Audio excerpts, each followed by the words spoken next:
and you have that Stormtrooper. People are like, well, that's a reissue. Okay, it is, but at what point do you draw the line on what a reissue is? Say that Stormtrooper consistently sold from 1977 to 1990, and you just continued running that mold. Well, it technically wouldn't be a reissue because it would still be part of the original run. It's what amount of time passes to make something a reissue.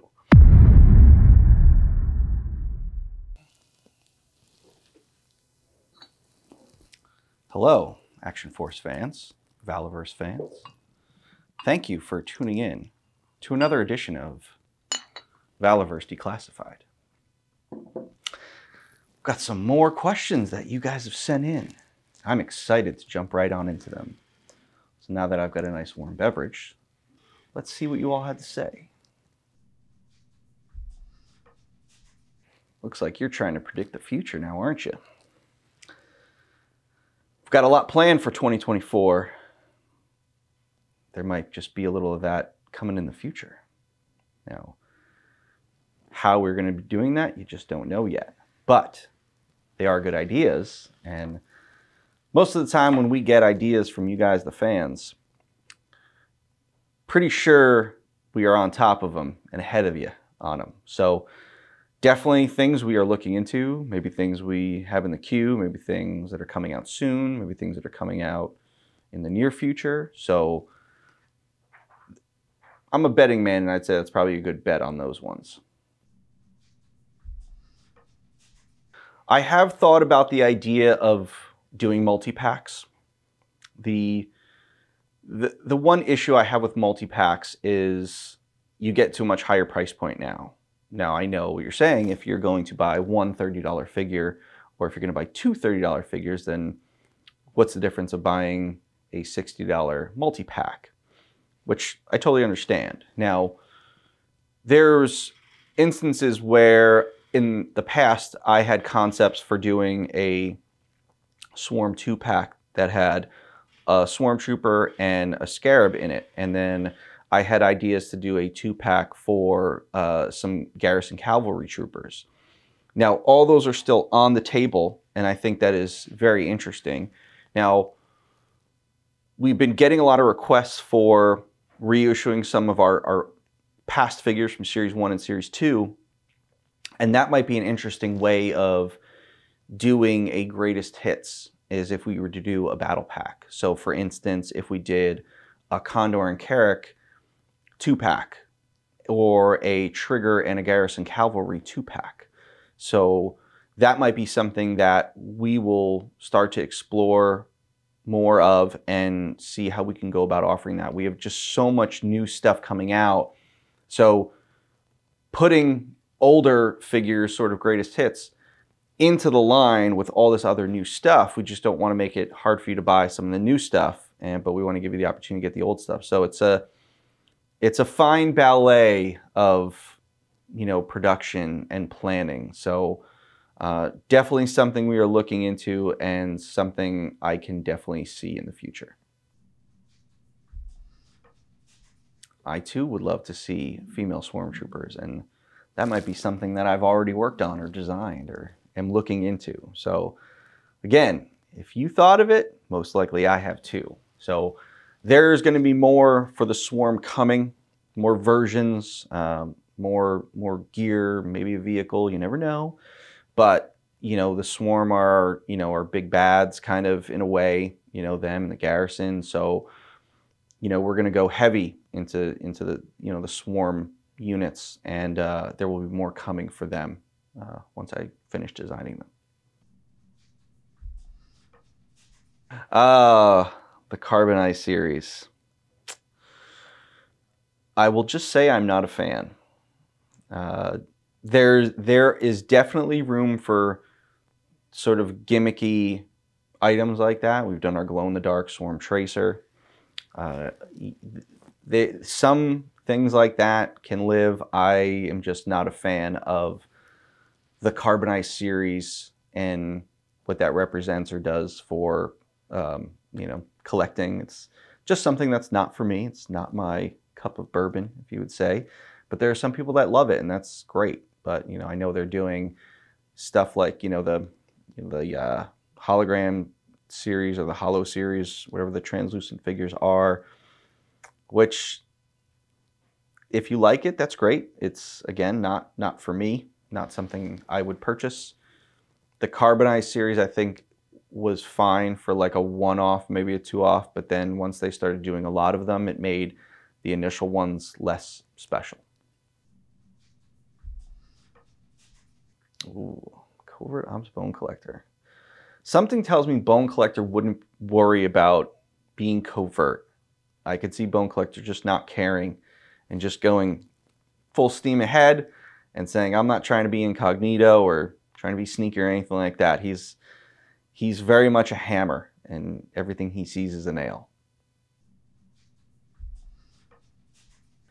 We will be having a medic in the Action Force line very soon.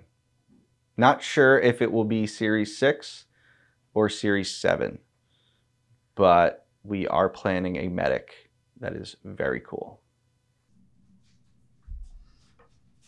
I have gotten a lot of requests to do the original Palatoy Action Force characters. The problem with that is those are protected by copyright, and that copyright is owned by Hasbro.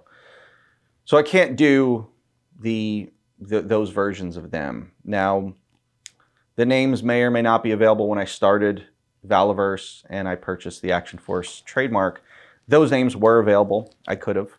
But to me, I looked at what I was doing as more of a reboot, and Bob Breakin, who was the original designer of the Palatoy Action Force line, he has called my Action Force a continuation of his Action Force, which is high praise, and I'm incredibly honored that he said that. But that was what I was going for. I didn't want to just rehash the old stuff. I wanted to give something new and fresh. Now, yes, we've done a little sprinkling of homage to the original line. We did the throwback packaging, like calling Desert Rat, stuff like that.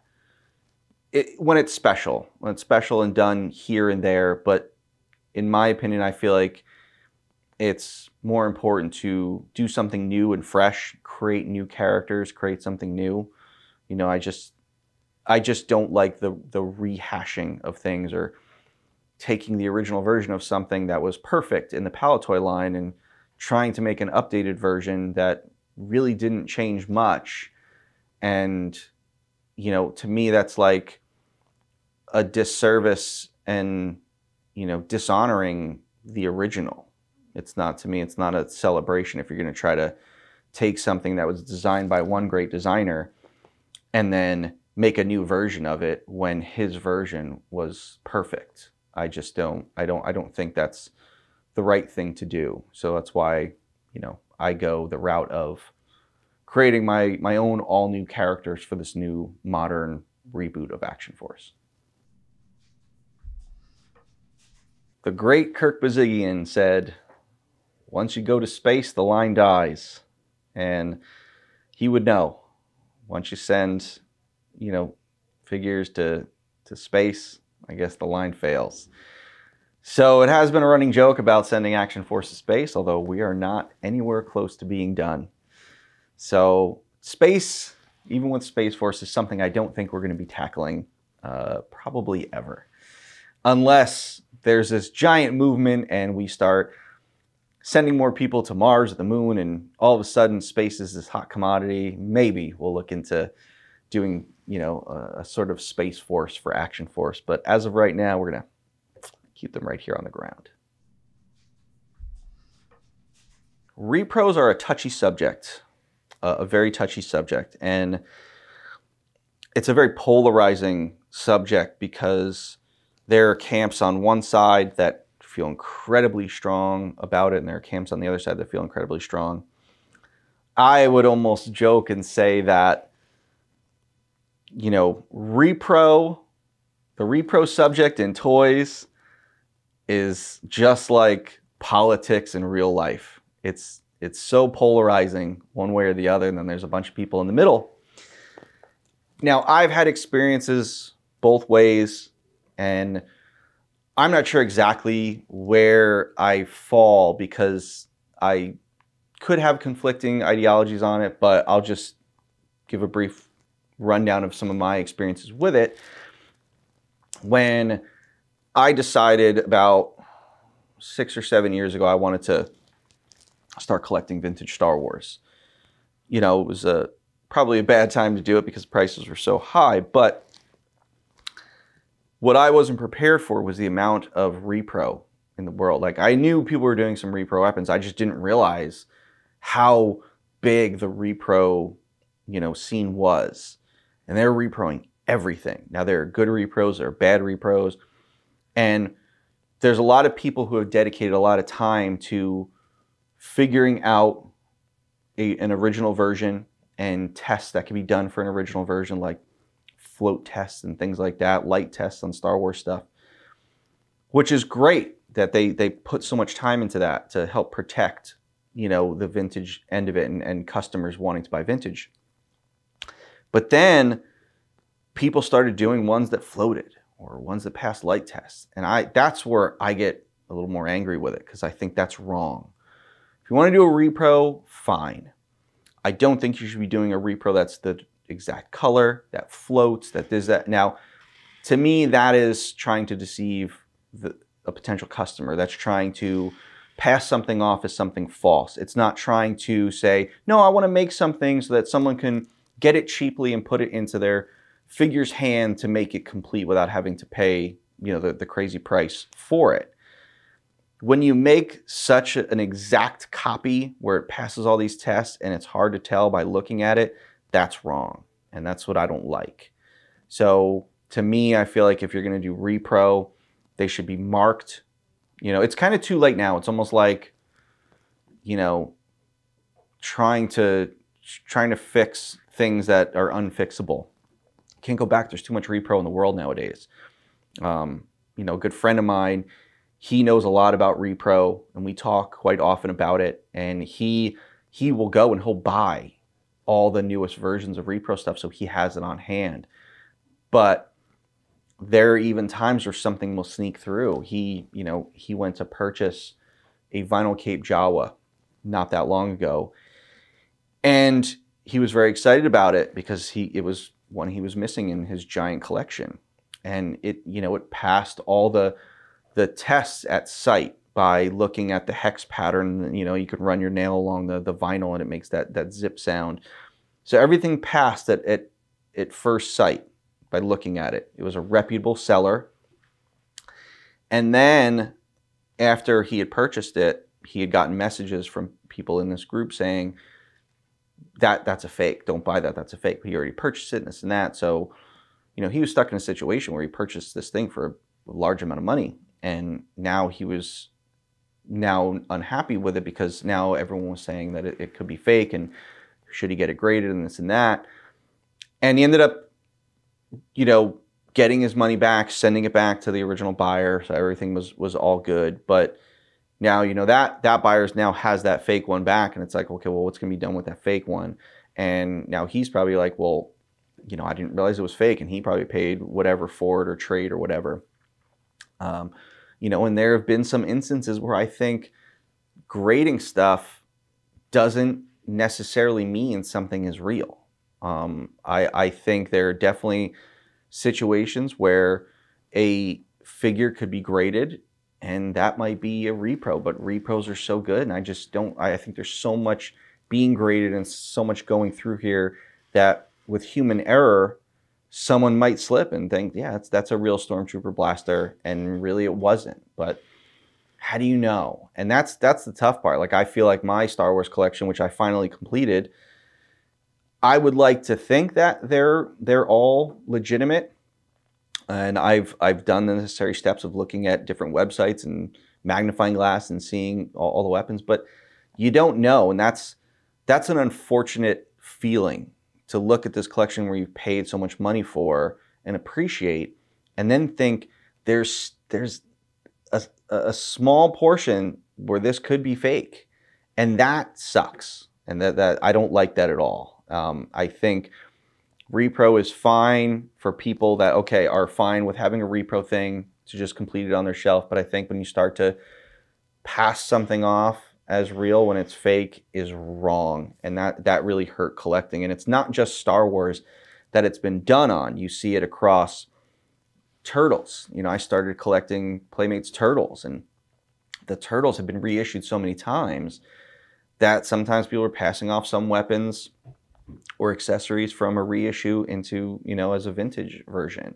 That's not cool. The new influx of Hasbro Retro Indiana Jones figures. Now people are selling the German mechanic with that wrench, trying to pass it off. And luckily I got my German mechanic before that retro line came out. But the unfortunate part, it's across every line. You see G.I. Joe, the heavy metal mic, the payload mic, certain accessories.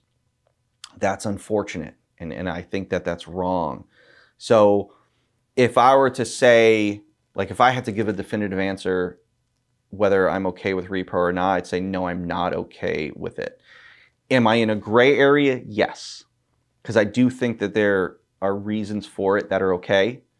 In the grand scheme of things, I don't like it. Now, I appreciate people like Chris Smith from Stan Solo Creations.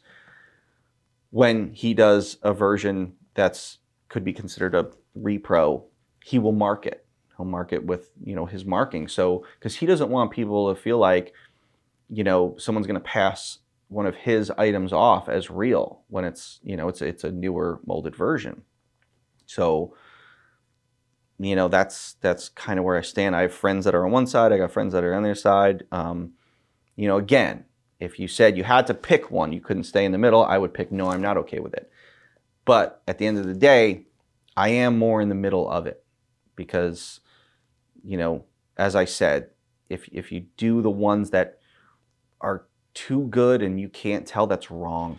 It's wrong to swindle and deceive a person who's willing to spend a lot of money on this stuff. And it's unfortunate that we're here in this time that people are actually doing things like this, but you can't change it. It's here, and we just have to deal with it the best we can.